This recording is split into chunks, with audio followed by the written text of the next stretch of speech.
Hey there, Dan Zimmerman here, making my first video for my new blog. I already have a political blog and a Disney blog, but I wanted to make a blog for everything else, and this is going to be my first video for it. It's going to be on Game of Thrones. I'm a big fan of the show, but I haven't really made any videos yet on it.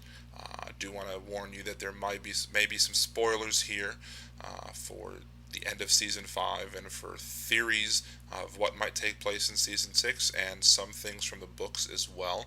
So if you don't want to see any spoilers, then I'd recommend you turn off the video now. So Jon Snow, at the end of season 5, we all saw, all those of us who watched it at least, saw him get stabbed. And there's a lot of shock. People were shocked that, Game of Thrones might kill somebody off. And to quote Ramsay Bolton, or at least at the time Ramsay Snow, if you think this ends well, or that if you think this has a happy ending, you haven't been paying attention. So I personally, regardless of the fact that I knew that there was also a cliffhanger in the last book about Jon Snow and him being left for dead, I didn't know that previously. So when I saw Ollie going to fetch him about Benjen Stark, I thought, this is not going to end well for Jon. And I was right, and he got stabbed, and he died. According to the showrunners, dead is dead. And I will admit that I believe that that is correct, that Jon Snow is at this point dead. Period. He's not almost dead, he's not mostly dead, he's dead.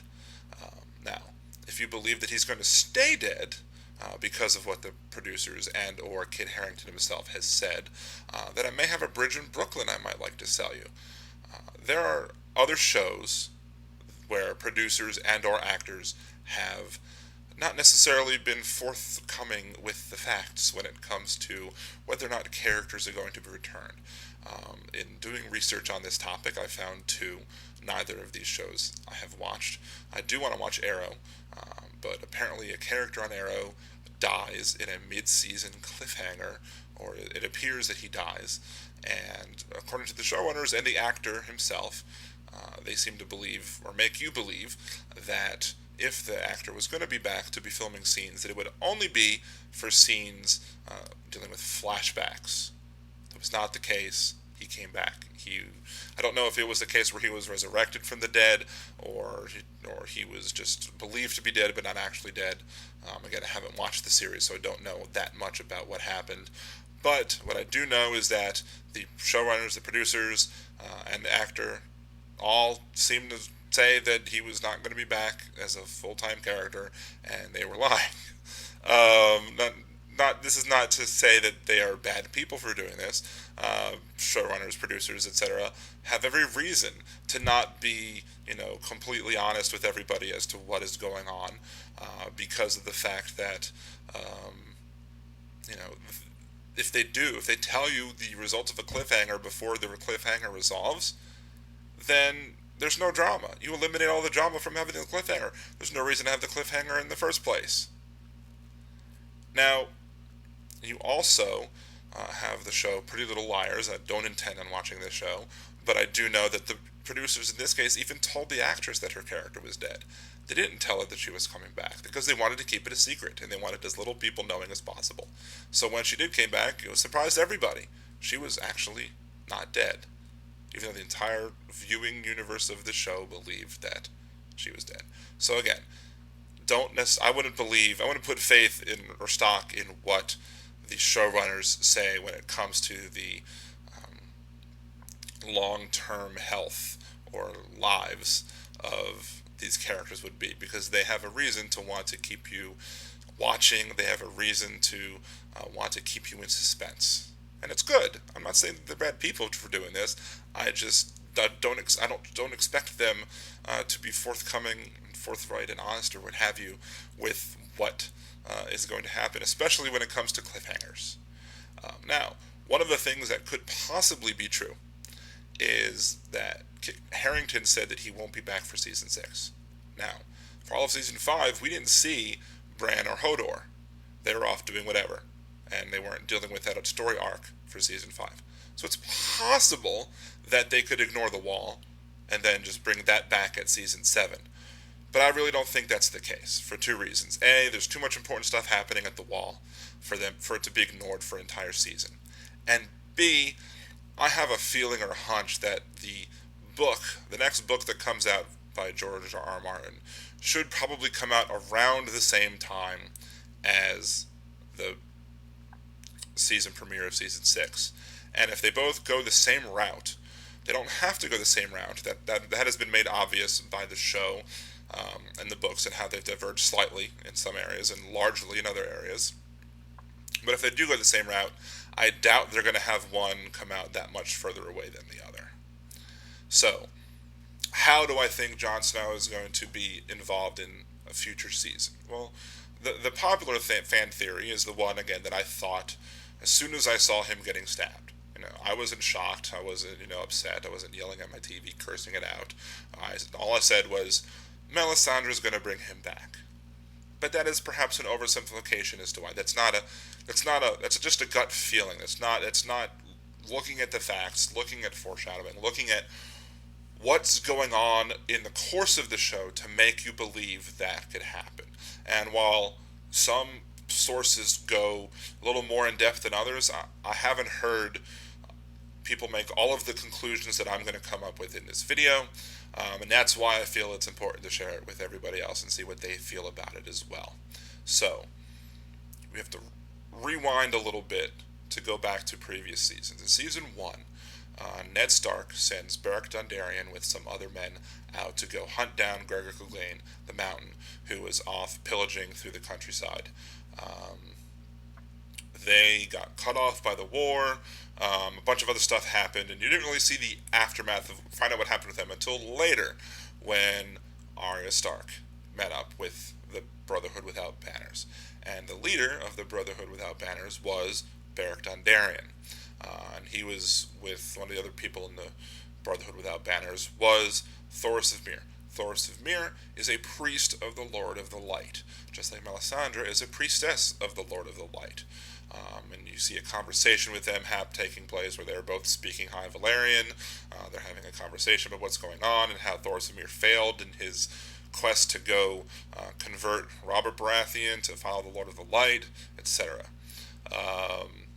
So what happened was that they had Sandor Clegane, the Hound, captive, and Arya had said that he killed somebody. He murdered somebody, and Beric Dondarrion basically said, look, we don't have any facts surrounding this charge, so what we're going to do is we're going to give you a trial by combat. We're going to have you prove your innocence in this matter, whether or not you actually murdered the person or legally killed the person. And we've seen trial by combat on the show previously. And so Beric Dondarrion and him square off, and at the end of the battle, Sandor Clegane lifts his sword and brings it down and swipes him down on his chest and kills him dead. And later on, after, actually Thoros of Myr comes over, says his words, they pan away, then they come back, and after you hear Beric Dondarrion speaking again, and he's alive again. And later on in a discussion with Arya says, I thought you were dead. And he goes, I was. So dead is dead. He was dead. But Thoros of Myr had brought him back. Now, this was the 6th time that Thoros of Myr brought him back from the dead.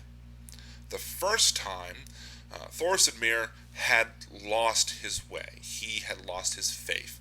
He was pretty much just acting like a priest of the Lord of the Light, but he wasn't actually a believer anymore. He had lost his faith. And so he's off with Beric Dondarrion, following the orders of Ned Stark. They find the Mountain. The Mountain kills Beric Dondarrion. And in the words of the show, the only words that he could bring to his mouth was the words that would bring him back to life. He asks the Lord of Light to bring him back from the dead, and it was the first time in his life that the Lord of the Light actually answered one of his prayers. So he was in a position where he was very downtrodden. He was disillusioned with the faith. Didn't believe in the Lord of the Light, and now he believes because he saw what the power of the Lord of the Light is in the story. So let's fast forward back to the castle, to Castle Black. First of all, when Melisandre leaves Stannis before the big battle at Winterfell, why would she go to Castle Black? She has no allies there. She knows Davos is there. They don't get along. They don't like each other. Davos doesn't like her at all. She's none of the people of the Night's Watch would care for her, and they're a bunch of thieves and murderers and rapists, according to the story.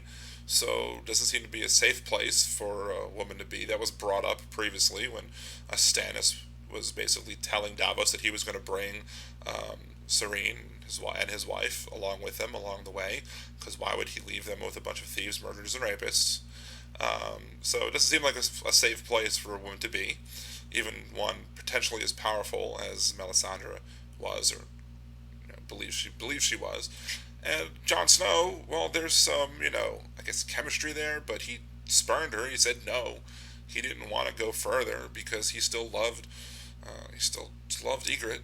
So why did she go back there? There's no reason. She could have gone anywhere else.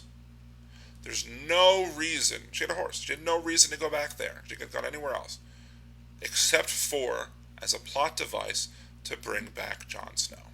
Now, there's the whole theory of Chekhov's gun, where in a story, you don't show a gun in Act 2 if you're not going to fire it later. There's no reason to show it. Just eliminate the gun from your story completely. If you're thinking of showing it, but you're not going to use it later, just don't put it in there. It's a wasted space.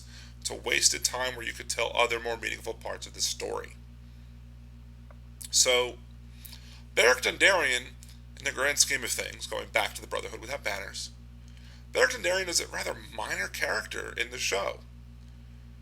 There's no reason to show him being resurrected, except to show that the Lord of the Light has the power to bring people back from the dead if a priest or priestess of the Lord of the Light asks it of him. So, now in the books, they did show another reason, and that's the Lady Stoneheart angle. If you don't know what that is, and you haven't read the books yet, I'm not going to go too much into it, but there is another person brought back from the dead.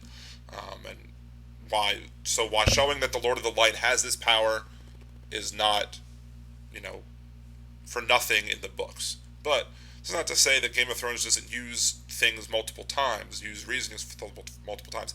How many times have you heard the phrase, winter is coming? You hear that a lot. So the idea that, they would not reuse something, maybe again in a book, I think it's still going to happen in the book as well. But in the TV show, where you don't have the Lady Stoneheart angle, there's no reason for Beric Dondarrion to be resurrected except to show that the priest of the Lord of the Light can bring back somebody from the dead. So, if they don't show Melisandre bringing back Jon Snow from the dead, and don't use any other priest or priestess of the Lord of the Light to do that with another major character, then I would just have to write it off as just really bad writing. And I don't necessarily think that they are bad writers on this show. I think they do, follow the books enough, and they pay attention to things, and they show things for reasons, and they you go back and you rewatch scenes, and you see the reasons why certain things are there. You see why people say the things that they say and do the things that they do. And they all have meaning. They're all there to advance the plot. So I believe that is also the case as to why Beric Dondarrion is brought back from the dead 6 times in the course of the story, even though one time that we see. And I think that is to open up season 6. We'll probably see, because we've already seen all of the Night's Watch that mutinied against Jon Snow. We've seen them walking away. So what I think will likely happen is you'll see Melisandre, who's already there. She will see Jon Snow dead, and she will come and resurrect him. She'll come bring him back from the dead. Now, one more thing that I haven't seen anybody else talk about, though, is going back to Thoros of Myr and his downtroddenness. The fact that the first time he brought somebody back from the dead, the first time he brought back Beric Dondarrion after he got killed by the mountain, he had lost his faith, he had lost his way.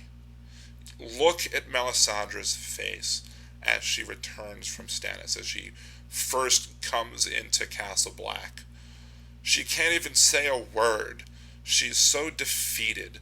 She looks like she's lost her way. She looks like she's lost her faith.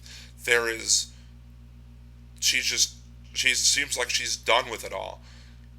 And maybe this is where a person who is the Lord of the Light has to be able to reach that power, to be able to ask the Lord of the Light for a resurrection. Is perhaps you have to be that low and that desperate and that just almost giving up. Maybe the Lord of the Light likes to show you how far down you can go before bringing you back up. That's what happened with Thoros of Myr, and Melisandre is in the perfect position to be in that same position as Thoros of Myr, as being defeated in her faith, as having her faith shattered.